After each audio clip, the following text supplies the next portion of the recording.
Now, that's a very funny story. So the worst resume writers, and I've been in this business now 26 years, I've seen thousands, tens of thousands of resumes, and I've helped tens of thousands of people.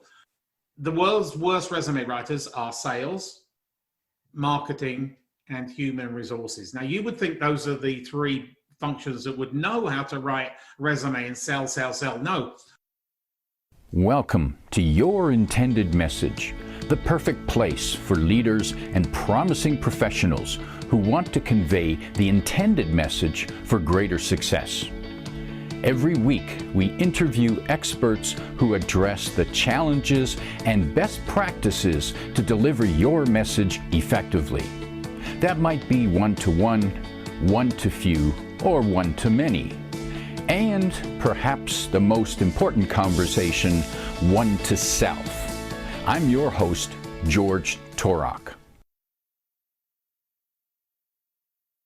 My guest today is Martin Buckland. Here's 3 facts I think it would be helpful for you to know about Martin. Number 1, he is globally acclaimed as an executive career coach and executive resume writer. He's helped thousands manage their careers and climb the corporate ladder to get the job they wanted most. 2, Martin works with MBA, EMBA, that's executive MBA students and grads, professionals, mining executives, and the C-suite, and he's helped them in 74 countries. And 3, before Martin went into the MBA executive resume business, he had a distinguished career in law enforcement. In particular, he worked with the London Metropolitan Police and Scotland Yard. Shh, don't tell anybody. Can't talk about that here. Martin, welcome to Your Intended Message. Thank you, George. It's a pleasure to be on here. I'm looking forward to sharing my knowledge and helping your viewers. Martin, you work with executives to better their careers, to promote themselves, write their resumes, prepare themselves for the interviews and such. What do you often find lacking, and perhaps even might be surprising to those of us who think that executives, well, they got it all under control, they know what to do. In fact, what is the reality? Well, actually, the reality is that hardly any of them know how to manage their careers. So I get it down to the basics. I'm a very realistic coach. I say it as it is. So really, everybody on this planet who's in the profession is a product. And the wrapping is your resume, your LinkedIn profile, and other social media assets. So you have to get into the mindset of selling. Now, people can't do that, especially introverts. That's really, really problematical for them. But they can get into that mindset because you're a product and you're sending that product to the market. And you constantly have to nurture and update that product because you never know when you're going to be downsized. Termination is rife right now, especially during COVID. And who knew in January, February that millions across the world will be let loose? So these executives need to think of themselves, and that's a great analogy, as a product, and their resume and their social media, that's simply the wrapping to attract people to come running. Oh, I want to open up this one first. This looks attractive. And does that mean that they need to be dishonest or hide their flaws? Gosh, no, they need, don't embellish, don't tell lies, but everybody has their own unique promise of value. Everybody has their differentiator. And, the higher you go, the less jobs there are. So you're fighting, fierce fighting at the top there, but you have to differentiate yourself and make yourself basically look seductive. So everybody can make themselves look seductive. I have people say, oh, I haven't got anything. I say, well, sit with me. And that's where my police interview skills come in. I don't put them in the handcuffs, but I really put them through a grilling because I want them to get the best and they want the best. So I put them through a set process that they really learn about themselves and they get that mindset. Okay, I'm going to go on the road. I'm going to sell, sell, sell my product. So I imagine, so the concept of selling a product, I would imagine that sales executives probably excel at this because they know about selling. Now, that's a very funny story. So the worst resume writers, and I've been in this business now 26 years, I've seen thousands, tens of thousands of resumes, and I've helped tens of thousands of people. The world's worst resume writers are sales, marketing, and human resources. Now, you would think those are the three functions that would know how to write resume and sell, sell, sell. No, I see resumes often every week when I give a free critique of sales resumes without any dollar value, any euro value, any pound value, or any other currency value, any percentiles. Well, what are you in this game for? What are you going to be measured for? You're going to be measured basically for how much money can you make? How many new clients can you go? Can you snag from the competition and things like that? They're very, very basic. I know you do account management, but I want to know how much money can you make me, or can you increase my revenue per client and things like that. Oh, it's shocking. I think I can count on one hand the number of good sales resumes I've seen. A sales resume crosses my desk. I'm looking to hire a VP sales or a director of sales. And what 3 points should I be looking for that goes into, yes, we want to talk to this person pile? That's a great question. So you should look for their accomplishments, because we're revolved around accomplishments. When I first started writing resumes, it was basically a resume was your responsibilities. I'm not really interested in your responsibilities now, except for a few things, your number of direct and indirect reports and your budgets, etc. I'm interested in the money. So territory expansion, new product introduction, NPI, or expanding the market from 12% to 15%, or capturing this client from ABC company or whatever. So the world revolves around what I call STAR stories. So situation, task, action, result. So that's when a client engages me, I get them to think about those STAR stories. So they have to be, they have to show performance. They have to have the resume in the ATS format. Now, this is a tragedy. I see so many viable candidates who don't have their resume in the ATS format. What is ATS? ATS is the automated tracking system. So it's a computer system. So you create your resume, you send your resume, and it goes through a computer, and it's stored in that database. It's a database. Unfortunately, human resources very, very rarely, or executive recruiters very rarely touch a resume initially. So this ATS, this scanning machinery, processes it for you. If you don't have an ATS resume, it's built around a certain function, a certain format, because it's computer. You never mess around with a computer. You can never beat a computer, but you can at least try and match it. You will fail, even though you are the perfect candidate. So you have to show sales figures, performance, etc. You have to have an ATS resume. And then at the top, you should have your personal brand. So personal branding has become huge. I carry some certifications in personal branding. I'm passionate about personal branding. It's your unique promise of value. What is so special about you? Give me a compelling reason why I should call you over Mary, Mark, or Paul. So you are in a race, and you're a salesperson, you're a product, and you're sending that product to the market, and you're in a race, and there is only a trophy for number one. Number one. Now, personal brand. Martin Buckland, what's your personal brand?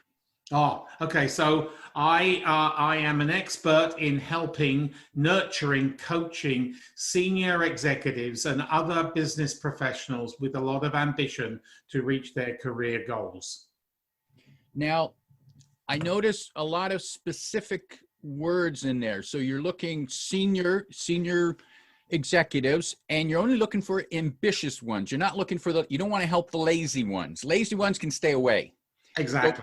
So if they come to you, they right off the bat, they are saying that, okay, I'm willing to work at this. Yeah.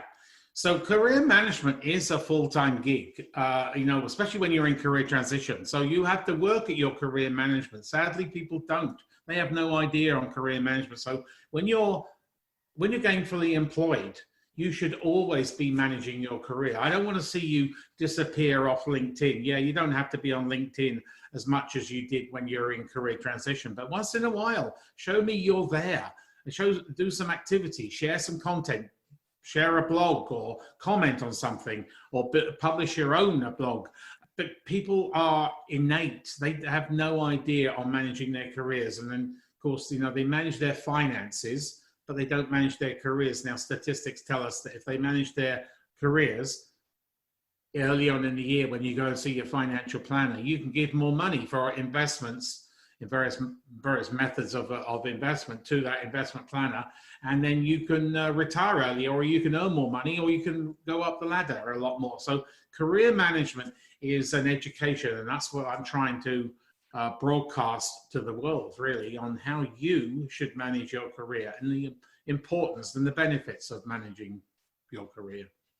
Martin, you work a lot with executive MBA students, and these typically an executive MBA is someone who's been in the workforce for some time, probably at a senior level, and now they're investing the time to go back to school and study. They're probably doing it on weekends and evenings over a couple of years.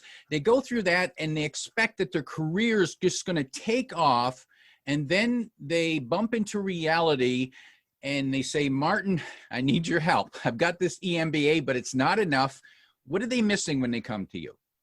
Well, the reason why I found this niche was many years ago, I worked for a Canadian business school, and I uncovered this niche that they engaged me, this Canadian business school engaged me, and they come out of this program, they go in with lots of oomph and lots of ambition and lots of drive, and they want to be a CEO pretty damn fast, or some other C-level or very senior level in their own industry pretty damn fast. But they come out of that program exhausted, and they need to take a break because they haven't seen their family, they haven't seen their kids grow from here to here.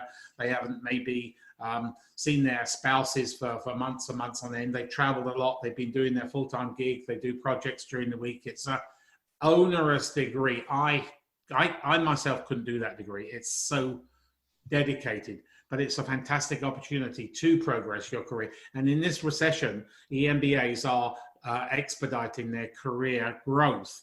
That I help them through that. I tell them to take a break, and then I nurture them, and then prepare them ready for a job search launch to get to where when they join that EMBA program, where they wanted to go. And invariably they are. If not, they're surpassing those targets. Yeah, so it's a very interesting degree, and these schools, the business schools, tend not to teach about leadership and career and management, but not career management. So this is this niche I found, and I'm now the global expert. I work for dozens of business schools across the world, and that's what takes me, in good times, traveling a lot.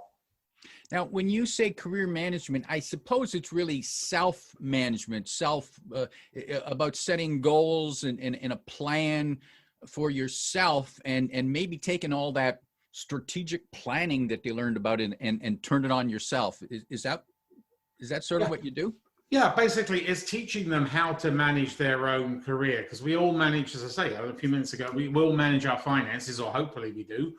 And then the career management goes with it. It's just like you take that career home with you.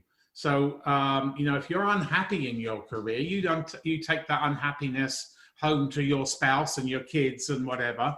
It's not just an 8 or a 12-hour job. It's a full-time gig almost. So you have to really, it plays a huge role in your overall life. So you want to be happy. You want to earn a decent salary. You want to do designations. You want to learn new things. And that's where I can help with coaching, various modalities of coaching. I have multiple certifications in coaching, and bringing them through that doubt, that skepticism, and taking them on a path, planning a path, creating a path, and working with them as they execute that plan. Martin, I'm curious, how has your experience and the skills that you developed with Scotland Yard, how has that transferred to what you're doing now?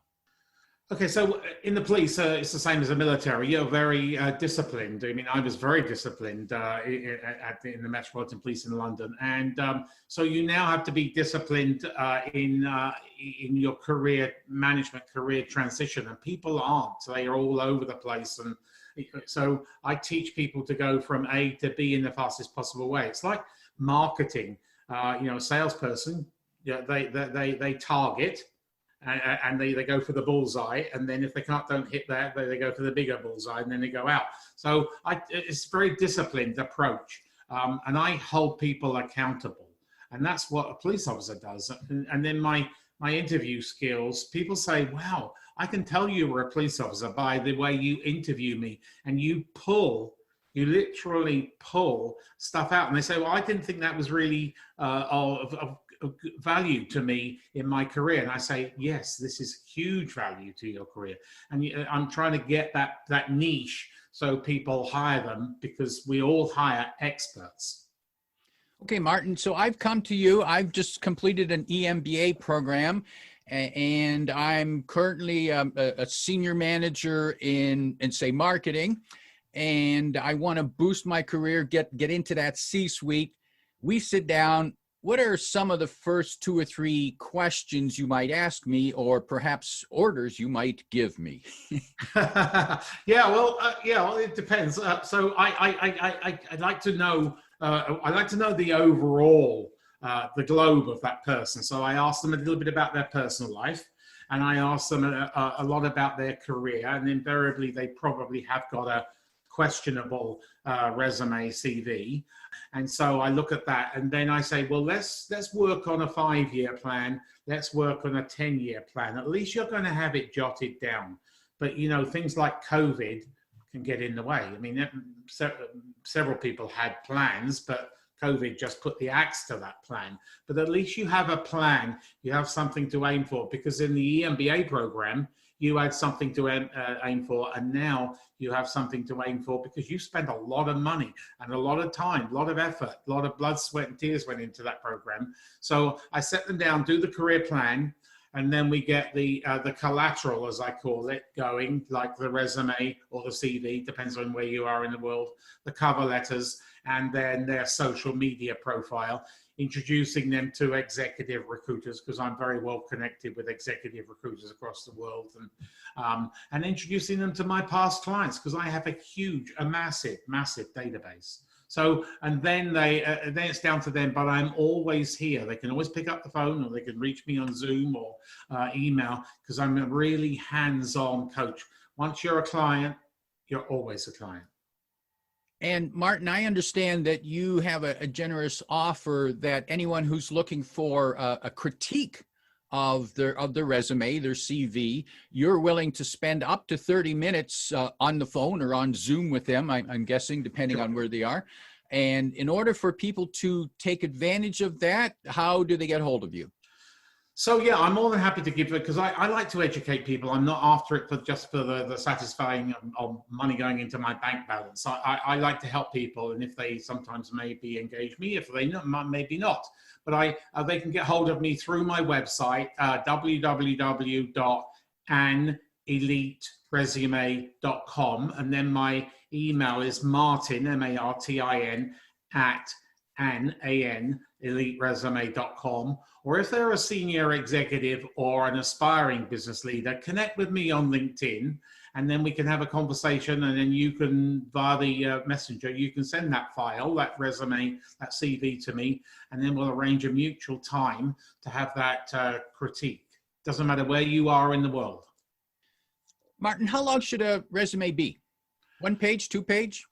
1 page is a no-no. That's a cardinal sin, because you can't sell yourself in a 1 page. Lots of people used to do 1 pages, but you can't sell it, and it's not ATS scannable today. So if you're in the US, doesn't matter what level you are, you have to have a 2 page. But everywhere else in the world, for the demographic that I work in, the mid management and all the way up to the top, a 3 pages is perfectly. But the rule of thumb is you either do 2 pages or you do 3 pages. You don't do 2.5, 2 1/4, 2 1/3, Because that going to tell a reader at the other end that this person hasn't got enough to fill 3 pages? Everyone with 15 years or more experience has enough to fill 3 pages. ATS format, you mentioned that that's what it needs to be in so that the computers scan it and it passes. What does that mean? Are there certain keyword headings that need to be there, or is there? Yeah. Is it a format in terms of boxes on the paper? Is what needs to be there to pass ATS? Yeah, sure. So I could keep you busy here till breakfast tomorrow morning, but it's like it's built by programmers who, some of them probably never even written a resume or whatever. And there's 22 different software houses in the world that create all the ATS for all the executive recruiters and all the corporate Canada, corporate US, corporate UK, or wherever. So it's a certain format. Don't mess around with that format. So people tended in the old days to have their degrees or their designations behind their names. So if they got MBA, BA, and PEng or whatever, now the computer will think their name is MBA, BEng, PMP or whatever. So you have to have it underneath. And you have to have your full residential address. You have to have your LinkedIn profile. Now you have to have your Zoom address. And then you have to have a directive. So instead of the word objective or profile, those make me, they are really, really outdated words. And same as references available upon request. That makes me want to throw up when I see that on because it's 15 years out of date. So you need to be up to date, not 2005. So then you need to have your personal brand statement, and then you need to have a soft skill summary, and then you need to have those buzzwords. So if your resume was in a database, fed into a database, the ATS database, a recruiter or an HR professional is going to call you specifically based on those buzzwords. So you have to know those industry functional, skill-specific buzzwords. And because I'm lucky, I know most of them. But imagine your resume was hidden in your computer. What business functional buzzwords would you type in to have your resume to come out the other end? And then, of course, it goes into reverse chronological of your work experience. Emphasize your company, and emphasize your title, not your company. You're not selling your employer. This is your resume, not your employer's resume. And then, of course, we're talking about those star stories. 1.5 star stories per year. So for every 2 years, 3 star stories. That's what they're looking for at this end of the career. And the further you go back, the less important it is, unless you kind of save the world or something. Yeah. Now those star stories, that's probably something people don't think about as part of their resume, or I'm wondering, do some people think, well, yeah, I don't want to sound like I'm bragging. Oh yeah. So yeah, that's great. So you really have to come out and brag. So I tell my clients at home, because you never know when you're going to be terminated, keep a brag book. And every time you deliver an accomplishment to your employer, note that down. So when you come to update your resume, and I would suggest you update it every 3 or 4 months anyway, because you never know when a tap on the shoulder is going to come and I need your resume. I've got a perfect job. So star, sell. Don't brag, but tell a compelling story. Always start off with different action verbs. I mean, the English language is so amazing. There is a free ebook on my website with 2020 different action verbs. I've never used the word murdered yet, but you never know. That could be I've used the word annihilated. Annihilated the competition. So that's pretty damn good. Devastated, destroyed, bombed. Yeah, so flooded. There you go. Yeah, I mean, spend a few hours with me and I'll educate you on all sorts of action verbs. Funny you mention words. One of my pet peeves is the word very. Oh, very? Really? Yeah. People say that's very interesting or very successful. Well, was it successful or was it very successful? And if it was very interesting, what do you mean it was captivating? It wasn't very interesting. Yeah. That's right. So coming back to sales, and I know you're primary in sales, I see in sales resumes increased. Well, that doesn't show me any imagination or creativity or whatever. So what about the word propelled, catapulted, boosted, uplifted? There's so many other different words you can use just for one word. This is part of the sales proposition. You are selling yourself. So introduce some of those sexy words to seduce the audience at the other end. Now, when you write the resume, do you write it for the computer or do you write it for a person? I write it for both. So there's a little bit of a flavor of their personality in there, but I also write it because I know they've got to get slipped through that scanning machinery. So I write it for both. I mean, I've been on endless courses on how to write ATS resumes. I hold multiple credentials, and so you need to just write it for both. But you need to have the flavor, the characteristic, and the culture of that person. And that's where the soft skills at the top come in. Yeah. You mentioned keywords need to be there. Now, the word increased could be a keyword, whereas propelled, boosted, catapulted might not fit the computer? No, it will fit the computer. So by buzzwords, I'm looking at industry related. So in your trade, sales, it would be account management, territory management, contract negotiations, RFP, RFQ, RFI.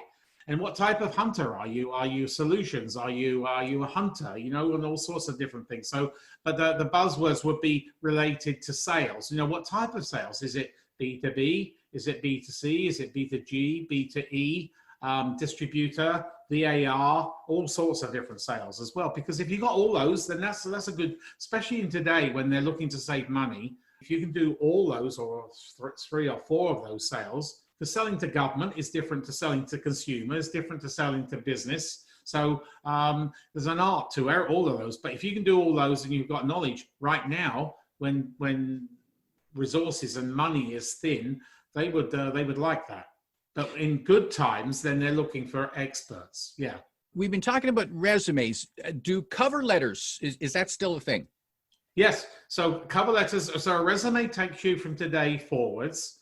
No, resume takes you from today backwards, and a cover letter takes you from today forwards. So it's written in the personal pronoun, the word I, my, he or she, and there's 5 different types of cover letters depending on the audience. So there's one as a reply to an advert, and in that one, you don't have to have everything in that advert, but don't go less than 80%. I mean, I see some people with 10% and they still apply for jobs. That's not just only wasting your time, but that's wasting everybody else's time.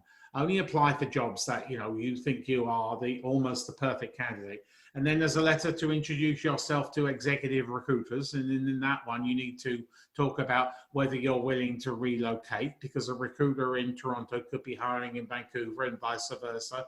If you're not willing to relocate, you need to tell them whether you're willing to travel, what percentile travel. And the next one is as a result of networking. So hello, Mr. Smith of ABC Companies introduced me to you. He thinks I would be an ideal whatever. And then the next one is a direct mail. So you want to go and work for ABC Company. So you find the person who would be your boss or your boss's boss, and you network with him and open up dialogue, conversation with them. And then you fire the cover letter and the resume to them. And then the 5th and final one is what I call a pain, P-A-I-N. So there's lots of companies in pain right now. But pain, hurting, got it. Pain, yeah, hurting. Yeah, so you uncover their pain through your networking with people who are currently there or who've left the organization, because you should always network with people who've recently left the company after 6 months, within the last 6 months, because they can dig up all the dirt for you. They've got no affiliation, and they can spill the beans and tell you all sorts of stuff about that company. So there's your research done on the pain. So yes, cover letters are just as important. They're not read 100%, but I tell my clients, it's the old Boy Scouts motto, be prepared. The cover letter is still a critical part. The resume is a critical part. And what about the human part, the conversation, whether it's in person, over the phone, or by Zoom? What advice do you give to candidates on how to present themselves? What do you see them typically missing? What mistakes?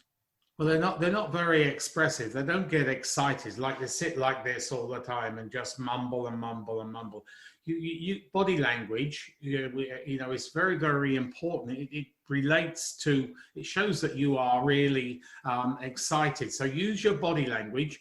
I mean, if you can use in person, and sadly in-person interviews are few and far between today, but there's such things as mirroring. So you mirror what the recruiter or the HR professional or other interviewer is doing. But yeah, show your excitement. And at the end, it's a two-way street. An interview is a two-way street. It's not just a one-way street. You've got chance to ask questions. You've got a chance to put that interviewer on the spot. And always, this is a good tip, always Google that interviewer first. And look at them on LinkedIn, because you may have gone to the same school or you may have worked for the same company 20 years ago, and there's a conversation point. So you've gone from a cold to a warm and maybe slightly warmer hot lead because of your conversation point. If you could give 3 pieces of advice to an individual out there who's maybe maybe not quite executive, or perhaps just recently into the executive level, if you could give them 3 pieces of advice to maintain and continue to grow their career, what would those 3 pieces of advice be? Great. So yeah, be active on social media. If you avoid on social media, I can't find you and you can't find them on social media. If you haven't got a LinkedIn profile, you're committing career suicide. But then not only just having a profile, you need to be active on that profile. You need to fill it in from top to bottom, because it's scroll. You can scroll all the way down, unlike a resume. So make sure you're active on social media. Convert to the sales mode, which we talked about earlier. So you're a salesperson. You are selling yourself to the market. And then make sure you have an up-to-date resume or CV, ATS friendly. And then just keep up your network. Your network, you need to network. We're in a network age. If you don't network, that's going to diminish your chances of getting up to the top level. An appropriate note to finish on. My guest today is Martin Buckland, helping you build your brag book. If you like what you heard, remember to like, comment, and share this podcast. Come back every week for more practical insights to help you deliver your intended message. I'm your host, George Torok.